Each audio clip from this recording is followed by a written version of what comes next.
Welcome to the Hidden Hockey Podcast, your source for news, commentary, and stories from all over the world of hockey. Here's your host, Matt Gordon. Welcome to episode 2 of the Hidden Hockey Podcast. Again, my name's Matt Gordon. If you're new here and you like what you hear in today's episode, please follow the podcast on Instagram, Twitter, and YouTube. If you missed episode 1, I encourage you to watch so you have a strong understanding of the Hidden Hockey Podcast, my overall backstory, and what this podcast is going to focus on. In today's episode, we will have a very heavy episode in regards to the NHL Draft. We're going to dive into the newest NHL Central Scouting ratings. I'm going to give you my personal top 10 prospects for this year's upcoming draft, some sleeper picks, and some overage kids to watch out for. I'm also going to give you some spotlights on some international prospects coming from non-traditional countries. I'm really excited to talk about those prospects as well, as they don't get the attention that they probably deserve. And we're excited to kind of delve into that. So let's start off with 5 thoughts, where I'm going to go over some interesting details that have come up recently in the world of hockey and discuss my thoughts and feelings on what's going on in the hockey world. Watching the Winter Classic on New Year's Eve was just depressing. I think the league has totally oversaturated the outdoor game. Now that we have the Stadium Series and the Winter Classics, multiple potential Winter Classics sometimes in some seasons, and it's been it's disappointing. It's the one marketing piece that the league had in the early to mid 2000s was the ability to host an outdoor game, and they found some way to screw that up. As we know, the league has never been smart in terms of marketing its talent, especially in the qualities of the game, or just an overall, connecting with the common person. It just stinks. I wish that there was a way that they could do it in an effective way, but I think they kind of jumped the shark with the outdoor game, and it's really unfortunate. I hope that they're able to revive it in some way. There probably is some way to do it, but the Winter Classic itself is just not as appealing, I think, to the average fan anymore, like it was for when they were in Edmonton and Montreal, the first one, the Heritage Classic, they called it, before the Winter Classic. It just kind of stinks. And then even when they did it in Las Vegas at Caesars Palace, that was a great initiative. It was a great initiative, great opportunity, and they didn't do anything with it for the next 10 years.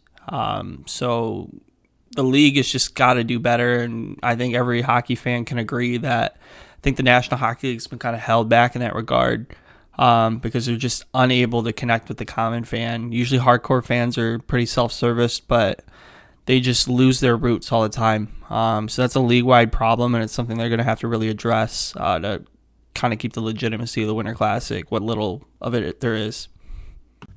Thought number 2 is the University of Michigan going to the Frozen Four. Obviously, we all know that the University of Michigan the last couple of years has built a real juggernaut. Some would compare it to, like the likes of Alabama football. It's a bit premature to say that, but I think you can make that assumption based on the recruiting classes they have in the next few years. They're some of the best in the country, and obviously with guys like Mel Pearson and the NHL pedigrees that are developing out of there, it looks like a pipeline for a lot of prospects going forward here in the next few years. But why can't they just pull it together? You have too much talent on that team to have such issues, when games come into play. Western Michigan came in and just made them look foolish, and so did Ohio State. Ohio State, I watched that game. It was 6-1, and they just looked flat. I know they were missing guys and stuff like that, but even then, they still, you lose a couple guys to World Juniors, you got probably 7 or 8 legitimate NHL threats on that team in the next few years, and you just can't get it done, which is, that's not to say Ohio State's not a good team. Ohio State's a pretty emerging college hockey team, but they got to do more in terms of getting together, and part of the problem might be that a lot of these kids going to these international tournaments, it's not creating that team camaraderie. You got, 6 or 7 guys going to the World Juniors, another couple, 2, 3 right now that are rumored to be going to the Olympics. How are you supposed to build team chemistry when half your team's gone for most of the year? And it's a shame. I think it's one of the better college hockey rosters that have been assembled in a very long time. Frankly, I don't think there is an excuse. I think defensively they're prone to their breakdowns. Some certain aspects of their game offensively needs to be better as well. Sometimes when they get the power play going, they're absolutely elite. They're the best power play in the country when everybody's in line and going in the way that they should based on their talent level. Eric Portillo in general, there's been some games where he's been outstanding, and other games that I've watched him and he's just completely lost it. He's going to be a kid who's going to probably play at the University of Michigan for a few years. Buffalo Sabres fans, you have plenty of goaltending prospects, so you don't have to worry, but he's a kid that he's going to take some time. He might be there until his senior year. But honestly, it doesn't make sense to me. It's kind of funny. You look at a team like Minnesota State and Minnesota Duluth. They're not necessarily made of the most talent in the world, but they just get it done every year. And it kind of makes you wonder, is it better to be built like a team like that than it is to be a team like Michigan, where you have a bunch of talent, but they don't jive as well as they should. I don't necessarily blame Mel Pearson for that, but it's something to consider going forward into, not only this year, but potentially even next year. They're expected to be another favorite for the national championship next year based on the guys that they're losing as well as the guys they're gaining. They're gaining as much as they're losing. So it's an opportunity for them to kind of prove us wrong, right? Kind of prove the doubters wrong and be able to, perform to the expectations they're expected to be. Thought number 3, I just wish I was as good at anything as Connor Bedard is with scoring goals. Since the World Juniors, he's had 2 4-goal games. It's just crazy to think about. This kid could score 40 goals this year. He might even score 50 goals this year. It's amazing to watch this kid just continue to light up the Western Hockey League. There hasn't been a player like Connor Bedard to come out of the league in a very, very long time. Some may even argue ever. He's just a really talented kid. I love that he's been able to do this stuff. Canada has been looking for a superstar after Connor McDavid, and it's an awesome opportunity for this kid. I think he's going to just light up the league. All 32 NHL teams right now, if their head scout doesn't know who Connor Bedard is, they should honestly be fired. I don't understand how you wouldn't talk about this kid, regardless of whether or not you have a chance with this kid. I think it's an awesome opportunity to watch this kid, and you're not doing your job if you don't know who this kid is by now. Thought number 4. How in the world has Haley Wickenheiser, who some would argue is the greatest women's hockey player of all time, how has a stick company never contacted her about making a custom stick for her? So The Athletic put out an article probably about a week ago today, or at least from the day of recording, just basically saying that, Haley Wickenheiser is launching a new stick through Verbero Hockey, and nobody, through all her Olympic dominance, nobody contacted her to say, "Hey, listen, we want to build a custom stick for you." It's pretty amazing. Like, it's not surprising, but it is. I shouldn't say that. It's surprising because I don't know how you could be that unaware of somebody that talented and not think to offer that to somebody. It just, it really speaks to the visibility of women's hockey, though. Obviously the last decade or so it's grown considerably and for good measure because it's really talented hockey, and women deserve that equal chance as well. But it's pretty astounding, even still. Look at some of the greats like Nora Ratzi. Some would argue she's probably the greatest women's goalie of all time from Finland. Shannon Zabados, Haley, all 3 of those women have gone into men's professional hockey and they've actually succeeded. Your measure of success might be, different. Some people look at, the fact that Haley was playing in like 3rd tier Finland at the time. But I want to see a man do that. I want to see, the average person who would feel they need to critique her, try and play against her, because she is an incredible hockey player. And she could probably still strap on the skates and play for Canada. I'm sure she could. And you have a lot of young women that are going to really do some damage as well. I mean, there's already some that have gone on to play with men. Alex Newhook's sister, Abby Newhook, has gone and played midget with various, people, her brother's age even.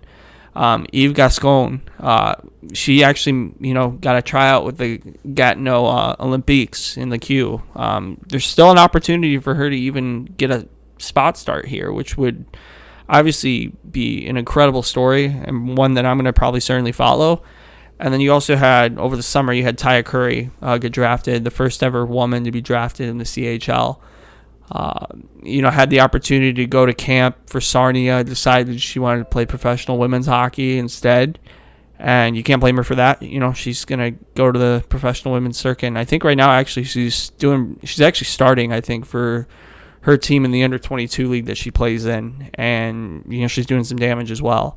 Is there the opportunity that she could play in the OHL? I think it's highly unlikely. But it's certainly not out of the realm of possibility. But it's pretty sad that these women didn't have the opportunities until now to have the opportunity to get custom equipment. They should feel every bit as professional as the men are. Thought number 5 goes to the call-up for Marco Rossi to the Minnesota Wild. If you don't know his story, he suffered from COVID and actually got a pretty severe case of myocarditis, which is obviously a pretty common disorder with COVID. He's come in and he's made the most out of every opportunity post-COVID. He was playing with it unknowingly at the World Juniors, and he wasn't sure if he was going to actually live through it. He had a pretty severe case, and here he is 12 months later, nearly a point per game in the AHL. First ever call up to the National Hockey League. Again, probably the brightest star since Thomas Vanek to come from Austria. And he actually developed more so in Switzerland, but Austrian born. He's an incredible player in that regard, and I think he's going to stick in Minnesota. I think between him, Matt Boldy, Kaprizov, and their various other prospects, they're building a strong foundation there, and it's going to be interesting to see them play going forward for the next few years. Now we're going to step into the 2022 NHL Draft. I'm going to give you all my personal top 10 rankings for the prospects in this year's draft. The class itself is still very good from a top-end perspective, but the depth has been impacted quite a bit from the perception that it was 12 months ago. A lot of these guys lost really crucial development time, and that's had a major impact in terms of the depth of the draft as well. And this is a different style of impact I think than most classes have had. 2021 obviously felt the effects, but 2022 is really the draft to me is the one that's most impacted. 2023 will also probably be impacted quite a bit, but it's an interesting class to look at. I think there's a lot of really good talents. We're just going to go ahead and get started with it. My first overall guy is Shane Wright. He's been my consensus number 1 overall. He plays for the Kingston Frontenacs of the OHL. This year he's been around a point per game. A lot of people have been, somewhat disappointed with his overall season. But I think a lot of people have to understand and realize that, that year being out of the OHL was a major development curve for him. I think he would have really probably had the same production he's had this year last year, and might have even produced even better this year had he had that opportunity.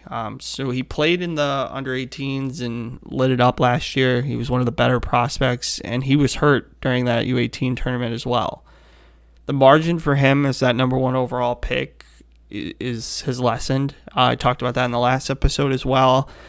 He's just got to be more assertive and savvy, in terms of the offensive game and his overall approach to the game. I think defensively he's solid as hell. He's really reminds me a lot of Patrice Bergeron in terms of his defensive awareness and aspects to the game, or being a Wings fan. Reminds me a lot of Henrik Zetterberg and Steve Yzerman in terms of their discipline defensively, without sacrificing the offensive game as well. He's going to need some time, I think. He might step into the National Hockey League. I would assume that he probably will, especially if he's picked number 1 overall. But you can't expect him to come into the league and light it up. His pace has just got to be a little bit quicker, I think, for him to become a truly elite hockey player. He's a good skater. He's not a great skater. He's a good skater. He's great in a lot of aspects of his skating, but his top-end speed, I don't think is as high as a lot of people thought it was. But he's learning how to get there. I think he's going to continue to be a better hockey player. It would be really influential for him to get a playoff run here in the OHL and potentially even a Memorial Cup run, barring any COVID issues that would deter the Memorial Cup from coming on and happening. But to me, he reminds me a lot of Patrice Bergeron. He's a lighter version of him, which makes for a hell of a number 1 overall pick, but we're waiting for that next threshold for him. And I think if he hits that next threshold, to me, he's the consensus number 1 at that point. My personal number 2 is Matt Savoy from the Winnipeg Ice. another Canadian kid. Wright and Savoy have been pretty much linked from the age of 14 for this draft class to be the first and second overall. Matt did drop a little bit for me. Originally, I did have him at 3 at earlier parts of the year, but seeing the drop off from Brad Lambert and the sudden resurgence now with the World Juniors, I thought Matt Savoy probably should have had a shot at the World Junior team this year. He will definitely have one next year, and if he doesn't, that's on Hockey Canada for being completely negligent. I think, his overall game and how he skates and his acceleration, people are really underrating his overall skating ability. He's a better skater than Shane is. I think he's overall package-wise, I think he's got higher-end offense compared to Shane Wright, but defensively, he kind of gives up what Shane has. Shane's a better defensive prospect as well. And I just think overall, he's going to probably not, again, he's like Shane Wright. I think he could play immediately in the National Hockey League. I do worry about his production levels as a young player in the National Hockey League. I think he won't really peak until he's about 20. But he's a great skilled package. His size, skill, and skating ability is that whole package is just unbelievable. I think, to me, you look at a guy like him compared to Brad Lambert, I think the impact of what he's done and the consistency at which he's done it puts him over Brad. But it's a pretty close margin. He'll come into the National Hockey League, in a few years. I think he can go out and be a 75, 80 point player, similar to Shane. I think Shane could be, an 85, 90 point player, and to me that gives him that edge at number 1. But Matthew's a strong number 2. I think he's a very good hockey player, and in an average draft, you would definitely have him as a top 3, and you can see in this draft, I think he's going to be. I think he's underrated in the scouting community quite a bit. When I'm seeing him under, 6, 7, 8, it's perplexing. I don't understand it, and I never will understand that. I don't think there's 8. I don't even think there's 3 prospects better than Matthew Savoy in this draft class. My number 3 is Joachim Kamel from JYP in the Liga. To me, if there's a kid in this draft that I think, you look at 3 years from now and say this kid could be the best player in the draft, I think it's Joachim Kamel. He's an extremely smart hockey player. I think the hockey sense and the creativity in which he plays with is amazing. There's very few prospects that I've ever seen that create the offense that Joachim Kamel does, and in the ways that he does it, it's very similar to an atypical thinker like a Datsuk or a Trevor Zegras. He's got that style of play to him, and it's just sweet to watch. He's a really fast player. I think his top end speed is probably even better than Matt Savoy. He's one of the faster players in the draft, and he's just a solid playmaker too. He just gets things done, and I think he needs to do it for a longer stretch of time. Is there potential for him to be number 1 overall? I still think there is. I think a lot of people in the scouting community really like him, and the fact that he's been so successful at the Liga level is really impressive. He was close to leading in scoring in the Liga as a 17-year-old, which is just absolutely astounding when you think of guys like Alex Barkov hasn't come close to doing that. It speaks a lot to what he's doing as a player at his young age. I think he's got a lot of potential. He's going to probably be underrated in terms of, even when you come to the draft, if he's not picked in the top 3, it would not surprise me. He should definitely be a top 3 pick in my opinion, as evidenced by my rank at 3. And he's an awesome player to watch. If you like size, you like speed, you like skill, and you like creative thinkers doing things that you've never seen before on Hockey Rink, Joachim Kamel is your guy. Number 4 for me is Brad Lambert, who's Joachim Kamel's teammate at JYP. To me, he was the MVP of the shortened World Juniors. I've had Brad everywhere from number 1 overall to number 7 in the last couple years. I have him right now at 4. He's just got so much to offer from a playmaking perspective, a speed perspective. The biggest thing he needs to do is get stronger. He gets knocked off his skates far too frequently, And once he improves that strength, I think that's when his true, elite level of his talent's going to come out. Definitely not a National Hockey League player from the start.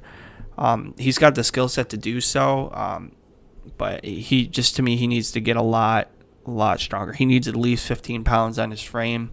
He probably needs, not only his draft year, but maybe even a year after that before he's ready to take on the National Hockey League. You watch him skate and you get visions of McDavid just because of their stride, in terms of their overall framework, or their strides are very similar. They're both very light on their feet, but the difference in Brad Lambert compared to a Connor McDavid is that Connor is so strong on his edges, where Brad is very fine-tuned in the way he skates. He's very fast, but he's also gliding on the rink and relying on those glides all the time. And that's not something that's going to always be successful at the National Hockey League. So there's going to be some work in that regard. But he's certainly a hell of a talent. He came into that World Juniors and he blew me away. I thought, this is the kid I remember seeing at 15 years old. At 15, I thought for sure he was going to be by far the number 1 overall pick for this draft. And, he's dropped off in the last year or so. He hasn't had the same type of confidence, I think, to his game. He might have jumped to the pro game maybe a little too early. And, you hope for him to become that player that, he once was at 15, in terms of his dominance. He may never get there because that was a really pretty unprecedented level that he reached at that time. But, certainly a kid to watch out for sure. And, any player would be very happy, or any coach would be very happy to get this kid in the top 10 of the draft, and arguably should be top 5. My number 5 is a pretty aggressive rank compared to the rest of the public lists out there, but Isaac Howard's my number 5. A lot of people have Logan Cooley as the number 1 overall American for this draft, but I've been more impressed by Isaac Howard in my viewings as opposed to Logan Cooley. Maybe it's just the viewings I've had on him, but every time he plays, he's got an opportunity to score goals, and if he doesn't score 1, he scores 2. He just finds a certain way to find the soft spots on the ice. His shot's pretty damn accurate. I think he playmakes really well too. His skating could use some improvement, but it's definitely NHL average. He reminds me a lot of Alex DeBrincat. I think he's that style of player. He's bigger though, so there's a little bit of inherent advantage with that. But an interesting guy. There's a certain personality that you see in some guys, and I think he exhibits it in spades. I can see him easily adjusting to the National Hockey League level. Would it be super elite levels of production? Probably not, but he will definitely give you probably 10 years of really good production just because of his game, and his skill set won't really decrease with age. And I think that's going to be an intrigue for a lot of NHL teams. So he may shoot up the ranks here. Others have him around 10 to 12. That's probably closer than probably my ranking in terms of where he'll actually be. But I'm super high on him. I think he's a really talented prospect and part of a really talented 04 group, the National Development Program. Number 6 for me is Logan Cooley. You previously alluded to him with the Isaac Howard piece, but Logan's really rose up for the ranks for me this year. I think he's been my most improved prospect. To be honest, I did not have him in my first round going into the year, but he's gone on and done some really great stuff here with the under-18 program. You could argue he's probably the best player for the U18 program. I know I might be contradicting a little bit of what I was talking about with Isaac Howard, but his skill set's really intriguing as well. A lot of people even think he's got number 1 overall potential. I don't see that myself because I don't think he dominates games enough, especially within his own age group. But he's certainly an interesting guy to watch. He's got a lot of fluidity to his game. You watch him and you like the grace that he plays with. And there's some real range in terms of how he scores and how he plays. He doesn't make enough of an impact for me as a prospect right now to rank him in the top 5. Is there potential for him to be in the top 5 for this draft? For sure. I would argue he probably will, just because of how many people genuinely like his game. I'm not a detractor of him necessarily. I'm not sure he can be a number 1 center in the National Hockey League. I think he's a really strong 2, but I'm not sure the skill set translates to a number 1 center in the National Hockey League. My number 7 overall prospect for the draft. This is my candidate for my soft spot prospect of the 2022 draft class, and that's Frank Nazar. Again, from the National Development Team program. This is the third kid now in a row I ranked from the USA Team program. A Mount Clemens-born kid. I'm from Southeast Michigan, and he's a huge Wings fan growing up. His dad ran a parking garage, actually, closer to Cobo. And, the narrative and the story for him to come to the Detroit Red Wings would be one of the cooler stories, I think, in the National Hockey League in the last few years. He screams Red Wing in terms of his overall skill set. He's every viewing I've watched him in, he's gotten at least 2 or 3 breakaways. He's offensively, he's got so much creativity to his game. He's almost electric in terms of how you watch him play the game. He's got that unbelievable highs and lows within his game. He plays with a moderate level of risk, and most of the time it rewards him. So he is more of a high risk, high reward type guy, but he falls a lot more on the reward side than he does the risk side. And you're willing to take that advantage with a guy who's got that much hockey IQ. He's always got his stick is so advanced for his age. He's taking pucks away all the time. His stick is always in the right position when it comes to passing lanes. Him and Isaac Howard have formed a pretty awesome pair, and they play off each other really well at the under 18 level. But it's going to be exciting to watch this kid transition into college hockey. I think he needs maybe 1, maybe 2 years. He's strong, but he's not as strong as he could be. I see him a lot like a much more skilled version of Dylan Larkin. I think he's that type of player. He's just so fun to watch. He's a fan favorite. He'll knock you out of your seat, and he's just a lot of fun to watch. He's a great story. Number 8 for me offhand is Ivan Miroshnichenko. Very polarizing prospect. When you talk to scouts about him, it's a mixed bag. A lot of them have him in the top 10. You have others that may have him outside the first round. I can't see how any reasonable person would have him outside of the first round, hence my ranking for him at 8. He's had a rough time since COVID's hit. He originally committed to play for the Muskegon Lumberjacks of the USHL, had some visa issues due to COVID, and stayed in Michigan for a long time waiting for the USHL to happen. Didn't happen until after he left to go back to Russia. Then had a hard time in Russia getting teams to look at him as well. Eventually signed with Avangard Omsk of the MHL. Played there, had some good opportunities, and this year has really shown up a lot better. Now that he is in Russia, he has had some rumors come out that his in-game shape isn't at the level that it should be. Partially, you can assume that that's because he wasn't playing high-level hockey for a long time, and it's definitely a catch-up process, just like it is for Shane this year for barely playing any high-level hockey. And people have to understand and realize that. But he's pretty, and he's pretty much an enigma in this draft class. Great skater. His straight line speed is awesome to watch. He's extremely powerful as well. To me, he's got visions of a young Ilya Kovalchuk. In terms of how they skate, very upright stride, quick, good shot, offensively very creative. Passing could be a little better from him, but he still gets the puck to the right people, and he's just got an extremely good talent base to work off of from a development standpoint. He really needs to come in next year, make the World Junior team. I think he's probably a couple years away still, but you're taking on a kid who could very well fit into your top 6 in the future. My number 9 overall prospect is Jonathan Lekkerimäki. He plays for Djurgården in the Swedish Hockey League. He's mainly been playing at the under 20 level this year. He's really, honestly, the diamond in an otherwise pretty weak Swedish class this year. Probably the weakest Swedish draft class that's been around in a while.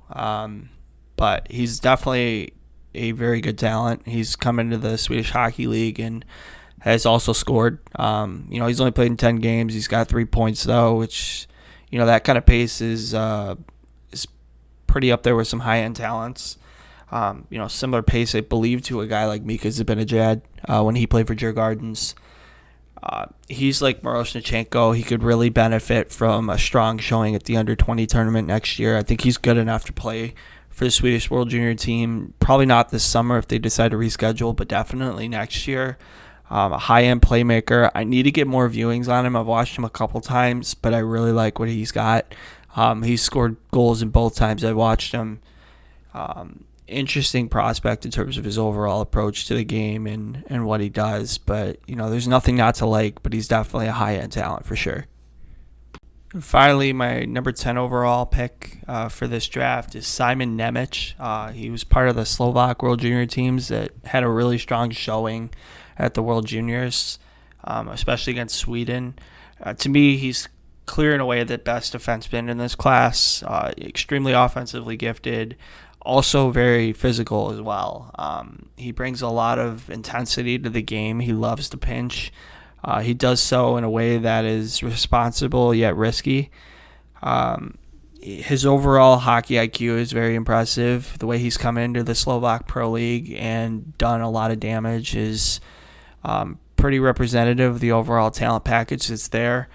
To me, he's a top pairing guy for the future. I don't know if he's a 1, but I definitely think he's a strong 2. He's somebody that, he'll absolutely project as a top 4 defenseman for any team you put him on.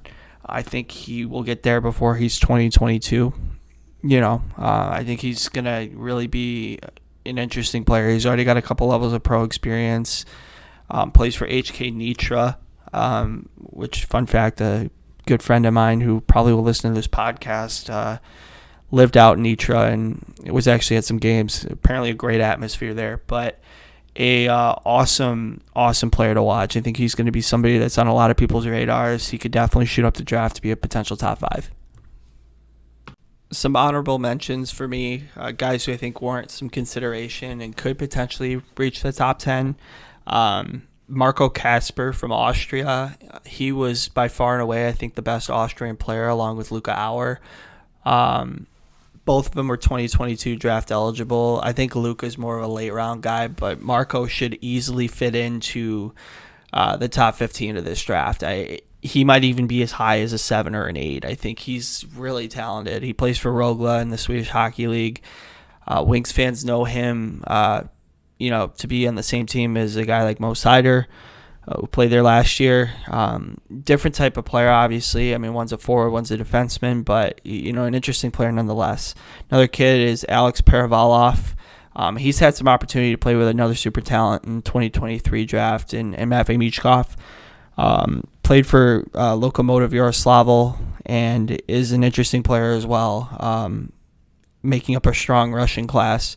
Another guy to look at is Gleb Trikazov from Russia as well. Another high-end offensive player, brings you out of your seat. Great player in terms of his offensive ability.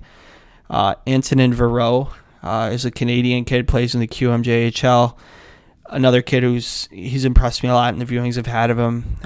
Very, very skilled guy. Very short, though. If he was about 5'11 or 6 foot, I think he'd be much higher in this draft. He's probably going to be a second-round guy. I see him as a first-round guy, though. Another guy who's very underrated, and actually is probably my most underrated guy in this draft, is Jordan Dumais. Plays in the QMJHL as well. A lot of people have him as a third-round guy. I don't know where they see that. He's definitely a top 15 talent for me.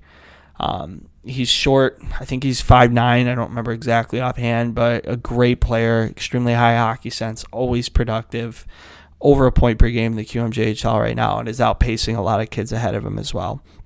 Another Russian kid to look at is Ilya Kovalchko. He was really great in the Youth Olympic Games, did a lot of damage there. He's gone on to play in the MHL. He's nearly a point per game. A very fun player to watch. Good skater. He's got some work, though. I think, he'll probably play in the KHL and play there for a few years. May drop on some lists just because of that, but he's an overall really great talent. And then finally, one more kid I want to mention is Bowden Singleton. He plays in the AJHL. Him and another guy named Rieger Lawrence. Both of those guys are going to probably warrant some top 60 consideration in this draft. Great players, good talents, and both of them are going to go on and play in college and might need a couple years, but they're definitely guys you want to look at from a projectability standpoint. There's a group of overagers as well you have to consider and look at. One kid in particular is Tucker Robertson for the OHL. COVID has really impacted his overall play. He's come out this year and been a house of fire. Definitely a guy who warrants, top 2 round consideration as well. Another kid who I've grown to really like, this kid in a few viewings I've watched him, is Dmitry Buchelnikov. He's an 03 born. Just really skilled, just super talented. His playmaking ability, I think, is up there with some of the top in the class. Underrated because he is Russian. I think he'll be a guy who will immediately go and make an impact in the KHL, probably in a couple years, but somebody you definitely want to look at and say, that you picked him a few years down the line. A couple other Finnish kids, and Joonas Loisalo, really high-producing kid. He's near a point per game at every level he's played. Surprised he was passed over last year. Probably just due to the fact that he's a little shorter. He's gotten some league time this year, though. He probably will be closer to a mid-round guy, but I have a high expectation for him. Jeremy Tamela is another Finnish kid who I think has got some interesting intrigue. He brings a lot of energy to his game. He's shorter, needs to bulk up a lot more. He kind of reminds me of another smaller guy in Petrus Palmu, who's gone on to play really well in Finland. I think just due to the size aspect of Jeremy Tamala, I think he could potentially make the league. I don't know how soon he can do that, but I think he's got the ability and the upside to do so. And finally, another kid, he's a Michigan high school hockey kid. He's made a massive jump from Michigan high school hockey to the OHL, and Dean Lucas, an 03-born kid. I think he should be in the 3rd or 4th round. I would love for the Wings to take him. He's from, if you're familiar with the town Calumet, that was where the Wings and the Blues had their Hockey Town game, or Kraft Hockeyville game, rather, that they played, want to say last year or 2 years ago. Really cool experience, but a kid to come from Michigan high school hockey to the OHL and nearly be a point per game is unheard of. He's doing things that no other kid from Michigan high school hockey's ever done. Other kids that are similar to him are guys like Mackenzie McEachern, has gone on to play in St. Louis. I think there's a lot of intrigue, though. I think Dean's going to be somebody that you want to have marinated in the college, marinated in the OHL, I should say. And he's got a lot of potential. I think he's somebody you want to really look at. Now to look at some non-traditional hockey prospects that are going to be entering into this year's draft. One kid from Italy, being Italian myself, this is really exciting, and he's got a great name here, so I'm going to give you a few seconds to prepare for it, but his name is Alessandro Segafredo. He recently was traded to the Winnipeg Ice. He played in the Seattle Thunderbirds team in the WHL. Came over from Swiss Juniors, which is an interesting path to go from there to the CHL. Other guys have done that. Lorenzo Konanica. Simon Natch also did that as well. Nino Niederreiter is a more famous example of who's done that in the past. But an interesting guy. I think he's got more of a 4th, 5th round type skill set. But a guy you definitely want to invest your time in, especially coming from a non-traditional aspect in Italy and moving to Switzerland, which a lot of these kids from these non-traditional countries are doing that.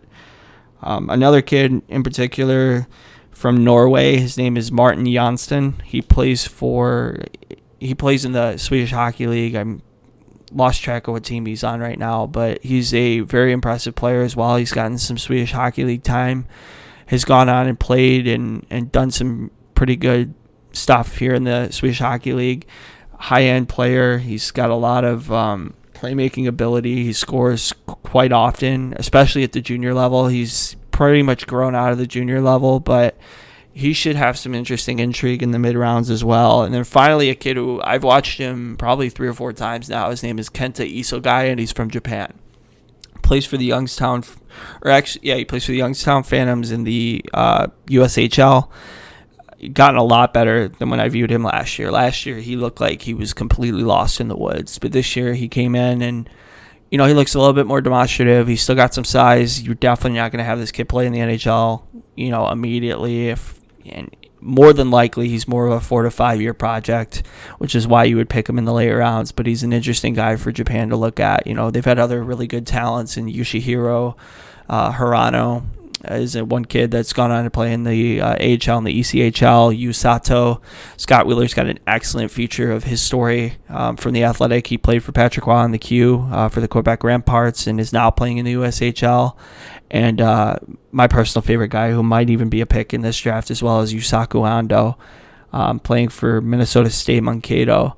And he's done some pretty impressive stuff. He's a really good hockey player as well. Japan is definitely on the rise. We're definitely going to do a hockey is played where there in the future. And I'm excited to see what these not traditional prospects do. If you have any other prospects you want to talk about, leave it in the comment section of either, Instagram, send a tweet or DM over to me, or you can leave it on the YouTube comment section as well. I'll answer all comments.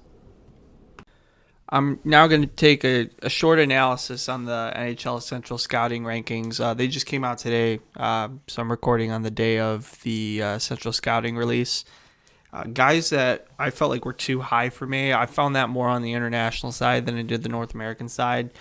For me, Juraj Slavkovsky, they have him ranked as the number 2 overall international prospect. I don't even see him, honestly, as a top 10 guy. I think he's a little bit overrated just because of how big he is as a player. He's 6'4" and about 230 pounds, for those who don't know. He's a Slovakian guy. And an interesting guy in terms of his skating and his size. Is that package in general is really impressive, but he's been just so inconsistent through his production in the last 2 years or so, especially professionally. And I think at the under 20 tournaments, he's been kind of underwhelming. I think he hasn't done enough to warrant that high of a rank. I personally don't see him as a first rounder even, which is really low compared to most public people, but I don't see it. I just don't see it. So number 3 in that international ranking, as well as Danila Yurov. He did not do enough for me at the World Juniors. In the game that he played, he just didn't have any sort of level that I was impressed with. I thought his skating was pretty good. He just didn't impact the game the way he should have. I know it's hard because it's a 20-year-old tournament, but you have to take your opportunities when you can. And when you're not getting playing time in the KHL and you're too dominant in the MHL, then you need to find a different development path.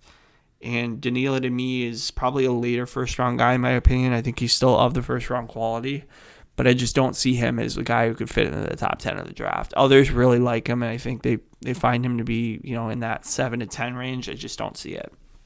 Another guy that I think was too high as well is Leon Bixel. He's a Swedish defenseman. He plays in Sweden, but he's from Switzerland. He's a defenseman. Big kid. He's about 6'5" and 220 pounds.